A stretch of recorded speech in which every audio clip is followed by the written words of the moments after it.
Bismillahirrahmanirrahim. Now this is our another lecture on the topic of biopharmaceutical parameters for the drug dosage development, and we are discussing gastrointestinal physiology and its influence on drug development and its bioavailability. Now, from the last lecture, we are continuing the small intestine transit. There are two main types of intestinal movement, that is propulsive and mixing. These two types of movements are responsible for different purposes. Like propulsive movement is responsible for forward movement of the food material as well as the drug, and mixing movement is for intermingling the food and drug particles. The propulsive movement primarily determine the intestinal transit rate and hence residence time of a drug or the dosage form in the intestinal tract, small intestine. जो propulsive movement है वो important है intestinal transit rate के हवाले से। वो इस वजह से कि प्रोपल्सिव मूवमेंट जितनी फास्ट होगी उतनी तेज़ी से ड्रग जो होगी वो इंटेस्टाइन से निकल जाएगी और उसको एब्जॉर्प्शन का कम टाइम मिलेगा। And as we know this is the main site of absorption in the gastrointestinal tract. जो स्मॉल इंटेस्टाइन है वो मेन साइट है गैस्ट्रोइंटेस्टाइनल ट्रैक्ट में फॉर एब्जॉर्प्शन का। And most drugs the small intestine transit time क्या है? The time of the transit between the stomach and the cecum is an important factor with respect to the drug bioavailability. Drug की bioavailability के parameter से बड़ा important है। वो इस तरह से कि अगर ट्रांजिट टाइम कम हो जाएगा यानी प्रोपल्सिव मूवमेंट बहुत फास्ट है तो फिर ड्रग जो होगी ज़्यादा देर स्मॉल इंटेस्टाइन में नहीं रुक सकेगी। जहाँ पर एब्जॉर्प्टिव सरफेसेस बहुत ज़्यादा हैं तो जब वो वहाँ पे ज़्यादा देर नहीं रुकेगी तो एब्जॉर्ब भी कम होगी और उसकी बायोअवेलेबिलिटी भी ज़्यादा होगी। और प्रोपल्सिव मूवमेंट अगर स्लो है या नॉर्मल है तो फिर उसको ज़्यादा टाइम मिल जाएगा ड्रग को स्मॉल इंटेस्टाइन में रुकने का और वो उन एब्जॉर्प्टिव सरफेसेस से ज़्यादा क्वांटिटी में एब्जॉर्ब हो जाएगी और बायोअवेलेबिलिटी भी ज़्यादा हो जाएगी। Small intestine transit is normally considered between 3 to 4 hour. ये नॉर्मल जो है वो ड्यूरेशन है 3 to 4 hour. Although both faster and slower rates have been measured, दोनों तरह पॉसिबल है, सिचुएशन टू सिचुएशन वेरी करेंगे, फास्टर और स्लोअर ट्रांजिट हो सकता है। In contrast to the stomach the small intestine does not discriminate between solids and liquid and hence between doses form और between the fed and fasted state. Compare to stomach यहाँ पे ज़्यादा difference नहीं है solid और liquid state की absorption में, ये डिस्क्रिमिनेट नहीं करती फैड और फास्टेड स्टेट को भी। Small intestine residence time is particularly important for, यहाँ का जो रेजिडेंस टाइम है वो इम्पॉर्टेंट है पर्टिकुलरली किस पैरामीटर से? पहला parameter doses form that release and release their drug slowly, for example controlled release, sustained release or prolonged release system as they pass along the length of the gastrointestinal tract। ये वाली जो doses form होती हैं ये बहुत ही slowly release होती हैं जैसे जैसे जीआई ट्रैक्ट से वो गुजर रही होती हैं और वो फिर स्मॉल इंटेस्टाइन को भी क्रॉस कर जाती हैं, लार्ज इंटेस्टाइन में आ जाती हैं और वो उनकी स्लो रिलीज़ का प्रोसेस चलता रहता है। तो उस वजह से जो है वो इसका रेजिडेंस टाइम जो होता है वो स्मॉल इंटेस्टाइन में इम्पॉर्टेंट है कि जितनी देर ये रुकेंगी स्मॉल इंटेस्टाइन में उतना ज़्यादा वहाँ से रिलीज़ करके बायोअवेलेबिलिटी भी उतनी ज़्यादा कर सकेंगे। इसके अलावा एंटेरिक कोटेड डोजेज फॉर्म्स, इसका ये है कि विच release drug only when they reach the small intestine, क्योंकि एंटेरिक कोटेड टैबलेट्स हम जो बनाते हैं डेवलप करते हैं वो स्टमक में रिलीज़ नहीं होती हैं, वो अपनी कोटिंग रिलीज़ नहीं करती क्योंकि इसमें जो कोटिंग सब्सटेंस यूज़ किया जाता है वो एसिडिक पीएच में डिसइंटीग्रेट और रिलीज़ नहीं होता। जब वो रिलीज़ नहीं होगा तो ड्रग भी रिलीज़ नहीं होगी। इसके अलावा drugs that dissolve slowly in intestinal fluids, जो बहुत ही इंटेस्टिनल फ्लूइड में स्लोली रिलीज़ होती हैं, डिज़ोल्व होती हैं, पुअर सॉल्युबिलिटी है। Drugs that are absorbed by intestinal carrier mediated transport system, तो यहाँ पे जो कैरियर मीडिएटेड ट्रांसपोर्ट सिस्टम है उससे ही वो एब्जॉर्ब होती हैं।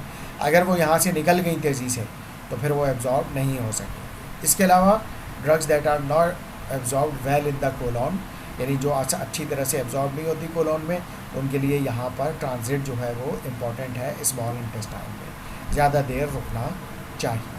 सो फ्रॉम दिस परस्पेक्टिव जो स्मॉल इंटेस्टाइन ट्रांजिट है वो इम्पॉर्टेंट होता है ड्रग डेवलपमेंट के लिए. इसके बाद है हमारे पास कोलोन में transit, colonic transit. The colonic transit of the pharmaceutical is prolonged and variable depend on the type of the dosage form, diet, eating pattern, defecation pattern and the frequency and the disease state. इन तमाम factors पर depend करता है colonic transit of pharmaceutical.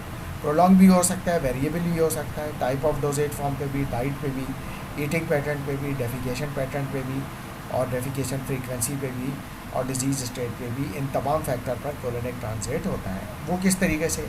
Type of doses form, जितनी liquid form में होगी उतनी कम देर रुकेगी. Diet ऐसी ली है, फाइब्रस है तो जल्दी वो पास आउट हो जाएगी स्टूल की फॉर्म में. ईटिंग पैटर्न कैसा है? जल्दी स्मॉल फ्रीक्वेंट मील लेते हैं तो डेफिकेशन जल्दी होगी तो ज़्यादा देर कोलोन में जो है वो ड्रग नहीं रुक सकेगी. डेफिकेशन फ्रीक्वेंसी फास्ट है तो फिर उस सूरत में भी ड्रग ज़्यादा देर नहीं रुक सकेगी. और बाज़ दफ़ा डिजीज़ स्टेट लाइक डायरिया है तो उसमें जो है वो फिर ड्रग ज़्यादा देर कोलोन में नहीं रुक सकेगी और कम एब्जॉर्ब होगी. और अगर कॉन्स्टिपेशन है तो फिर बहुत ज़्यादा देर रुक जाएगी और उस सूरत में टॉक्सिसिटी भी कॉज कर सकती है. इसके अलावा contractile activity in the colon can be divided into the 2 main types. उसकी जो कॉन्ट्राइल एक्टिविटी है कोलोन की उसको 2 मेन टाइप में डिवाइड किया गया है. प्रोपल्सिव कॉन्ट्रैक्शन और मास मूवमेंट. प्रोपल्सिव मूवमेंट या मास मूवमेंट क्या है? That are associated with aboral away from the mouth movement of the contact. Aboral यानी away from the mouth means के फॉरवर्ड डायरेक्शन में मूवमेंट. दूसरी मूवमेंट है सेगमेंटल और haustral contraction that serve to mix the luminal contact. इसका मकसद क्या है? जो सब्सटेंसेस जो मटेरियल मौजूद है उसको मिक्सअप करना and result in only in small aboral movement. इसकी जो एबोरल मूवमेंट है वो बहुत कम है. Segmental contraction are brought by the contraction of the circular muscles and predominate और सबसे ज़्यादा यही मूवमेंट यहाँ पर होती है. Whereas the propulsive contraction which are due to contraction of the longitudinal muscles occur only 3 to 4 times daily in the normal individual, जिसकी वजह से डेफिकेशन फील होती है. Now colonic transit. Colonic transit is thus characterized by short burst of activity followed by long period of stasis. Movement short burst यानी थोड़ी देर के लिए, long period भी रुकावट हो सकती है. कोलोनिक ट्रांजिट जो होती है यानी थोड़ी देर भी हो सकती है और ज़्यादा देर भी हो सकती है. Movement is mainly aboral that is towards the anus. Motility and transit are highly influenced by defecation time, both the frequency of the defecation and likelihood being included in the defecation event. ये बात हम पहले भी कर चुके हैं कि यहाँ पे जो मूवमेंट होगी वो डिपेंड करेगी कि डेफिकेशन कितना फास्ट हो रही है, कितना ज़्यादा फ्रीक्वेंस है. तो फिर जितना ज़्यादा होगी फिर कोलोनिक ट्रांजिट उतना ही कम हो जाएगा.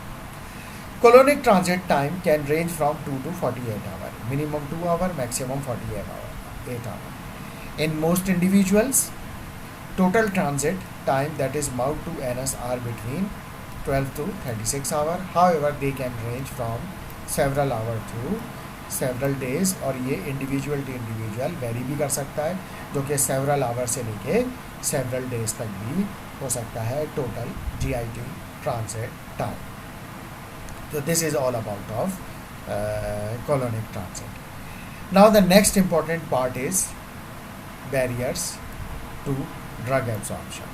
The first thing which we need to understand is figure 19.7 which shows some barriers to absorption that a drug may encounter once it is released from its dosage form and has dissolved in the gastrointestinal tract. तो अब हम पहले इस figure को देख लेते हैं, figure 19.7 को. This is figure 19.7 barriers to drug absorption. Here is the GI lumen. Chemical degradation हो सकती है ड्रग की वहाँ पे, एंजाइमेटिक डिग्रेडेशन हो सकती है, कॉम्प्लेक्सेशन हो सकती है और एब्जॉर्प्शन हो सकती है. इसकी वजह से ड्रग जो है वो फिर एब्जॉर्ब नहीं होगी. दूसरा फैक्टर क्या हो सकता है? Unstirred water layer means complexation to the mucus layer. Drug ने कॉम्प्लेक्स बना दिया म्यूकस के साथ. वाटर एंड म्यूकस डिफ्यूजन हो गया. पैसेज ऑफ ड्रग जो है वो इम्पेयर हो गया. अगर पैसेज क्लियर है तो फिर ठीक है, दैट इज़ वेरी ग्रेट.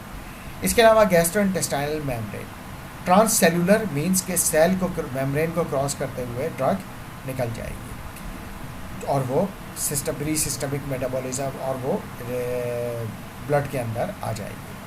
पैरासेल्यूलर यानी सेल्स के दरमियान में से, सेल्स के ऊपर से निकल जाएगी ड्रग, एब्जॉर्ब हो जाएगी। इसके अलावा सेल्स के अंदर गुजरते हुए सेल्स के अंदर कुछ इफ्लक्स पंप भी होते हैं जिसको पी ग्लाइकोप्रोटीन इफ्लक्स कहा जाता है। ये पंप क्या करते हैं, ड्रग को वापस बाहर यहाँ पर लीवन में ट्रांसफ़र कर देते हैं। तो ये भी इनहिबिट करती है, एक बैरियर होता है ड्रग को अंदर जाने के लिए। लेकिन खैर ड्रग की क्वांटिटी इतनी ज़्यादा होती है कि वो इससे जो इफ्लक्स हो रहा है उसकी क्वांटिटी कम होती है, जो एब्जॉर्ब हो जाता है ट्रांस सेलुलर और पैरासेलुलर वो ज़्यादा हो जाता है और उसकी वजह से ड्रग बहरहाल एब्जॉर्ब हो ही जाती है। अच्छा, इसके अलावा ड्रग जब एंटर हो भी जाती है तो यहाँ पे pre systemic metabolism, gut wall and liver metabolism की वजह से ड्रग मेटाबोलाइज हो जाती है, तो उसकी वजह से भी बायो अवेलेबिलिटी कम होने के चांसेस हो जाते हैं। हाँ, अगर ड्रग प्री सिस्टमिक मेटाबॉलिज्म और गट वॉल या लिवर मेटाबॉलिज्म से बच जाती है तो फिर वो सिस्टमिक सर्कुलेशन में आ जाती है और अपना थेरेप्यूटिक इफेक्ट प्रोड्यूस करती है। तो यहाँ पर ये बैरियर्स हैं, chemical degradation, enzymatic degradation, complexation, adsorption, complex with the mucus और इसके अलावा इफ्लक्स एंड मेटाबॉलिज्म, ये बैरियर्स हैं जो ड्रग की सिस्टमिक सर्कुलेशन में पहुंचने से उसको एब्जॉर्प्शन से रोक रहे होते हैं। The drug needs to remain in solution, not become bound to food or other material within the gastrointestinal tract and not precipitate. Drug को सोल्यूशन फॉर्म में रहना चाहिए, फूड के साथ बाउंड ना हो या किसी और मटेरियल के साथ गैस्ट्रोइंटेस्टाइनल ट्रैक्ट में मौजूद है, and not precipitate. It needs to be chemically stable so to withstand the pH of the gastrointestinal tract. दूसरा ये कि गैस्ट्रोइंटेस्टाइनल ट्रैक्ट का जो पीएच है उसमें ये केमिकली स्टेबल हो।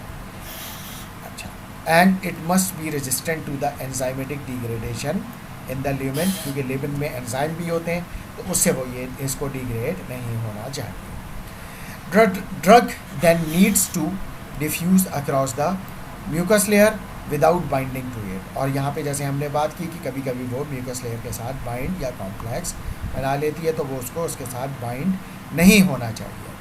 Across the unstirred water layer and subsequent across the gastrointestinal membrane, ना जो है वो अनस्टेट वाटर लेयर में जो है वो बाइंड हो और ना ही जो है गैस्ट्रोइंटेस्टाइनल मेम्ब्रेन में कहीं बाइंड हो और उसको वहाँ से उन तमाम जगहों से वो सक्सेसफुली गुजर जाए। यही जो है मेन सेल्यूलर बैरियर है।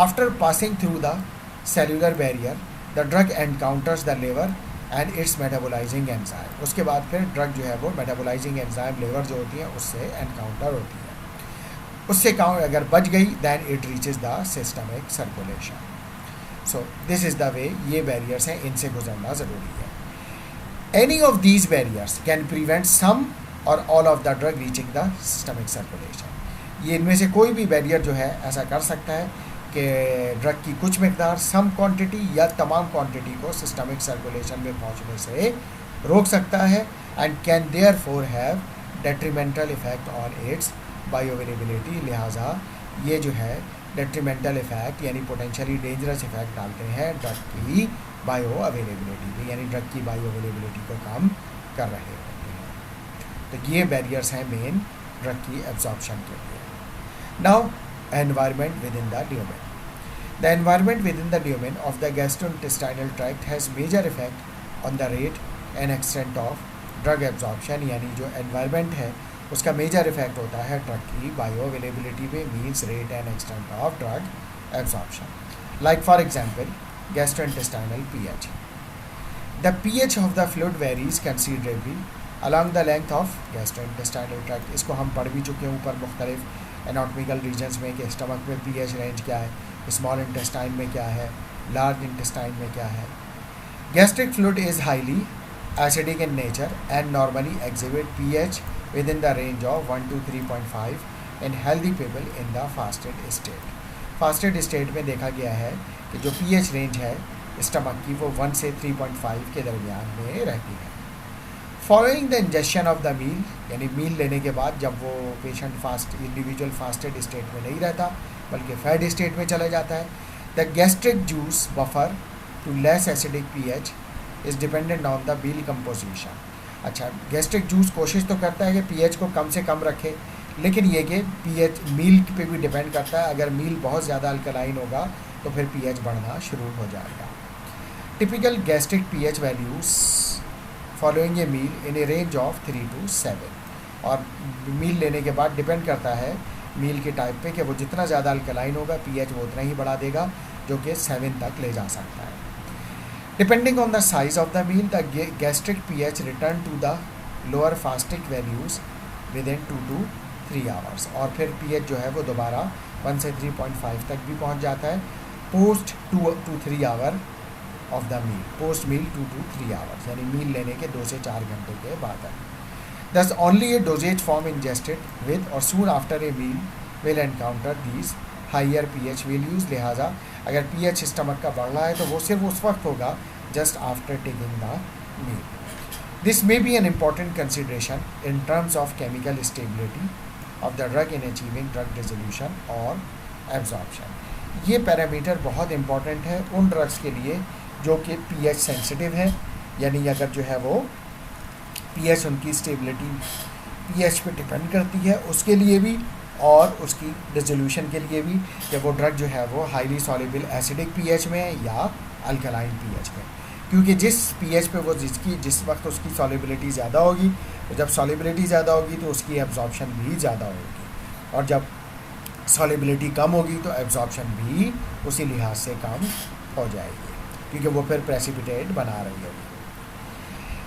इसके बरक्स intestinal pH values are higher than the gastric pH values owing to the neutralisation of gastric acid by bicarbonate ions. Bicarbonate ion release होते हैं स्मॉल इंटेस्टाइन में, तो वो क्या करते हैं कि पीएच को जो है वो बढ़ा देते हैं, और ये bicarbonate ions are secreted by the pancreas into the small intestine.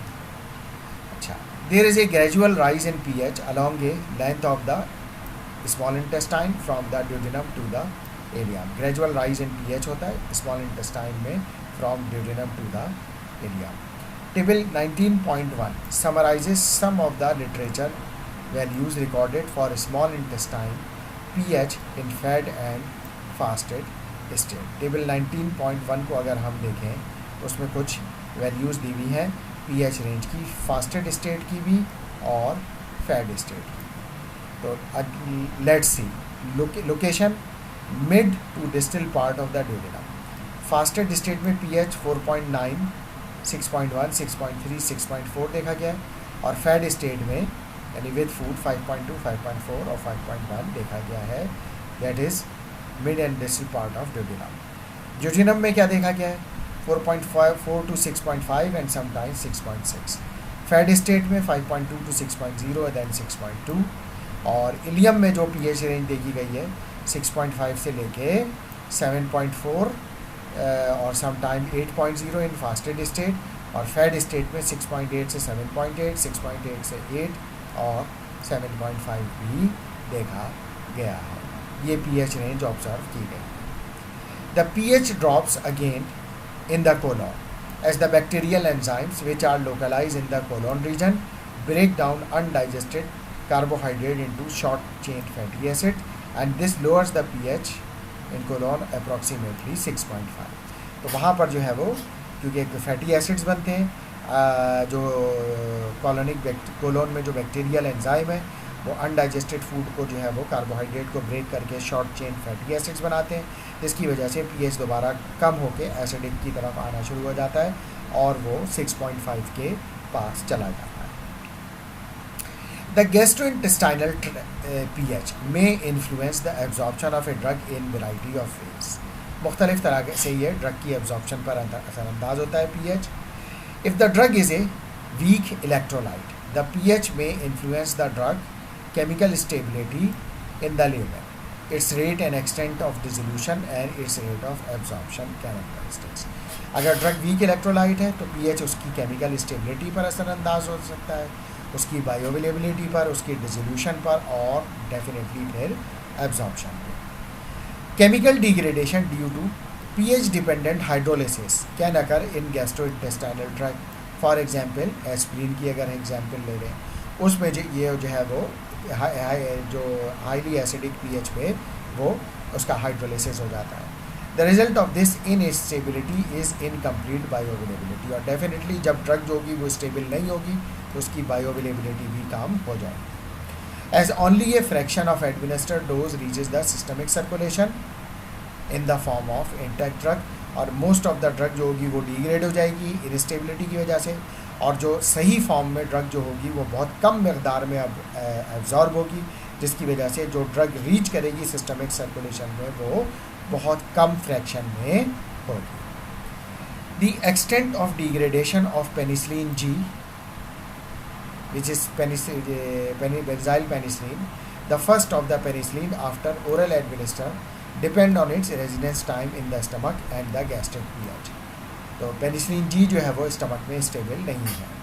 The gastric instability has tended to produce preclude its oral use. लिहाजा इसी वजह से पेनिसिलिन जी को ओरली इस्तेमाल नहीं किया जाता है क्योंकि गैस्ट्रिक पीएच में ये स्टेबल नहीं है. The antibiotic erythromycin and proton pump inhibitors, for example omeprazole, degrade rapidly at acidic pH values and therefore have to be formulated as enteric coated dosage form to ensure good bioavailability. क्योंकि enteric coated इनको करने से फ़ायदा ये होगा कि ये stomach में रिलीज़ नहीं होंगी तो फिर गैसिडिक pH में डिग्रेड नहीं होंगी, फिर ये स्मॉल इंटेस्टाइन में जाएंगी, वहाँ पे रिलीज़ होंगी, वहाँ पे पीएच एसिडिक नहीं होगा तो वहाँ पे ये डिग्रेड नहीं होंगी और एब्जॉर्ब भी हो जाएंगी और sufficient quantity will be bioavailable और फिर उसका थेरेप्यूटिक इफेक्ट आएगा. The effect of the pH on the drug distribution and absorption process are discussed in chapter 20, जिसको जो है हम नेक्स्ट चैप्टर में भी फर्दर डिस्कस कर रहे होंगे. Now luminal enzyme. अब ल्यूमिनल एंजाइम का क्या रोल है? The primary enzyme found in the gastric juice is pepsin. जो स्टमक में जो हमारा एंजाइम है दैट इज पेप्सिन. इसके अलावा lipase, amylase and proteases are secreted from the pancreas into the small intestine. Pepsin तो रिलीज़ हो रहा है स्टमक में, लेकिन लाइपेस, एमाइलेजेस, दूसरे प्रोटीजेज एंजाइम स्मॉल इंटेस्टाइन में रिलीज़ होते हैं और वो आ रहे होते हैं पेनक्रियाज से. These enzymes are responsible for most nutrient digestion. हमें पता है कि ये एंजाइम्स जो होते हैं चाहे वो प्रोटियोलिटिक हों, चाहे लिपोलिटिक हों, चाहे एमाइलोलिटिक हों, ये सब जो है वो फूड सब्सटेंसेस को डाइजेस्ट करने में, उसको डिग्रेड करने में, उसको सिंपल फॉर्म में कन्वर्ट करने में हेल्प आउट करते हैं ताकि वो एब्जॉर्ब हो सके. Pepsin and proteases are responsible for degradation of protein and peptide drugs in the lumen. तो अगर प्रोटीन तो फूड में तो हम ले रहे होते हैं, ठीक है, उसको डिग्रेड करना, उसको सिंपल फॉर्म में कन्वर्ट करना वो तो ठीक है ताकि वो एब्जॉर्ब हो सके. लेकिन अगर हम ड्रग ऐसी ले रहे हैं जो प्रोटीन इन नेचर है या पेप्टाइड ड्रग्स है तो फिर वो भी इससे डिग्रेड हो जाएगी. यही वजह है कि हम इंसुलिन जो है ओरली नहीं ले सकते क्योंकि वो पेप्टाइड है और वो इन एंजाइम से डिग्रेड हो जाएगा और वो फिर एब्जॉर्ब जब होगा तो वो इंसुलिन नहीं रहेगा और उसका वो रिस्पॉन्स नहीं आएगा. Other drugs that resemble nutrients such as nucleotides and fatty acids may also susceptible to enzymatic degradation. लिहाजा वो तमाम ड्रग्स जो कि रिजेंबल करती हैं न्यूट्रिएंट से, न्यूक्लियोटाइड से या फैटी एसिड से, उनमें भी एंजाइमेटिक डिग्रेडेशन हो सकता है. The lipase may also affect the release of the drugs from the fats और ऑयल कंटेनिंग डोजेज फॉर्म्स. तो इसको भी हमें देखना पड़ेगा कि लाइपेज एंजाइम उन पर किस तरह से असरअंदाज होता है, उनको डिग्रेड करता है या उनको एब्जॉर्प्शन उनकी फास्ट करता है. Drugs that are esters can also be susceptible to hydrolysis in the lumen because of these enzymes, lipase enzymes, क्योंकि वो ईस्टर हाइड्रोलिसिस कर देगा और ड्रग जो होगी फिर वहाँ पे वो may be it will go to the hydrolysis and it will degrade and it will not absorb. इसके अलावा the another factor is bacteria which are mainly localized within the colon region of the gastrointestinal tract, जिसको हम normal flora या जो है वो intestinal flora भी कहते हैं. ये क्या करते हैं कि they secrete enzymes that are capable of range of reactions, ये भी बहुत कुछ एंजाइम्स रिलीज़ करते हैं जिससे मुख्तलिफ केमिकल रिएक्शंस यहाँ पर हो रहे होते हैं. These enzymes have been utilized when designing drugs and dosage forms to target the colon. एक बायोफार्मास्यूटिकल साइंटिस्ट के लिए ये बड़ा इंपॉर्टेंट फैक्टर है कि वो इन जो बैक्टीरिया ये जो एंजाइम्स प्रोड्यूस कर रहा है इसकी केमिस्ट्री को भी अंडरस्टैंड कर सके कि वो क्या एंजाइम है और किसको डिग्रेड करते हैं. तो इसमें फिर हम उन ड्रग्स को ले सकते हैं जो कि हम चाहते हैं कि कोलोन में ही रिलीज़ हो, उस एंजाइम से इनएक्टिव फॉर्म से एक्टिव फॉर्म में आए और वहीं पर अपना इफेक्ट प्रोड्यूस कर सकें.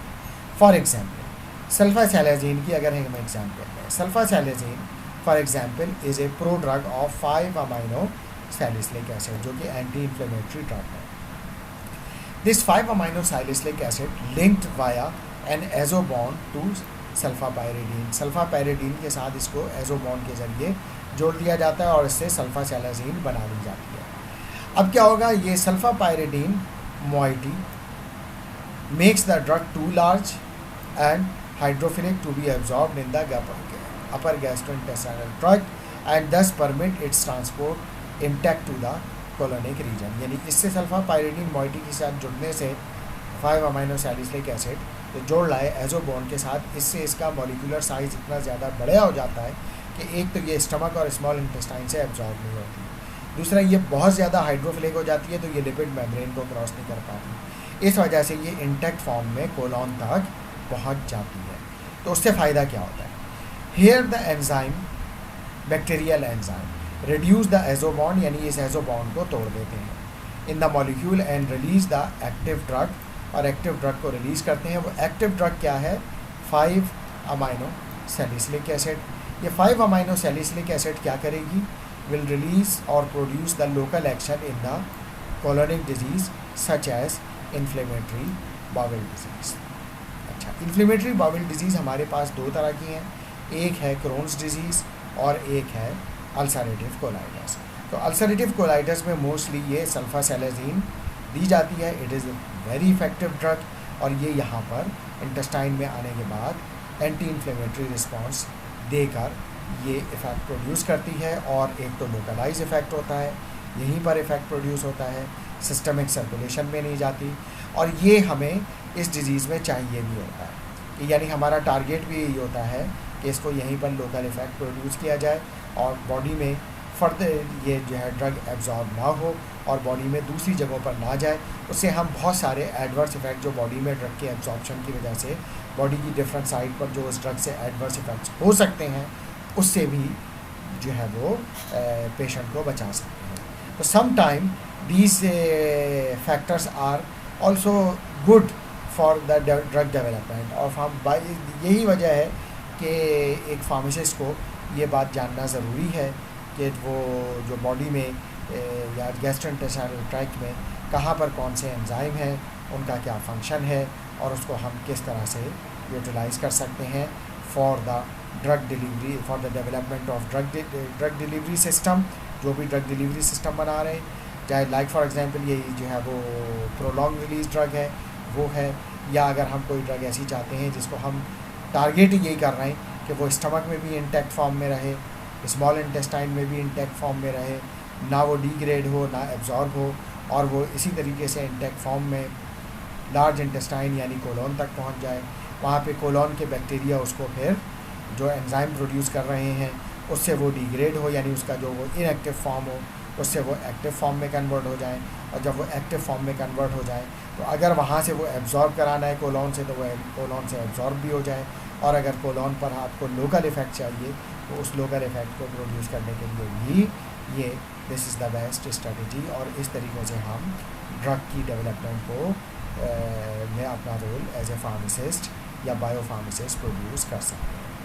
सो this is all about of liminal enzyme effect कि उसका लिमिनल एंजाइम का क्या इफ़ेक्ट है. हमने आज जो है वो गैस्ट्रोइंटेस्टाइनल पीएच का क्या इफ़ेक्ट है, environment overall environment within the liver, barriers to drug absorption, colonic transit क्या है उसका क्या इफ़ेक्ट हो सकता है.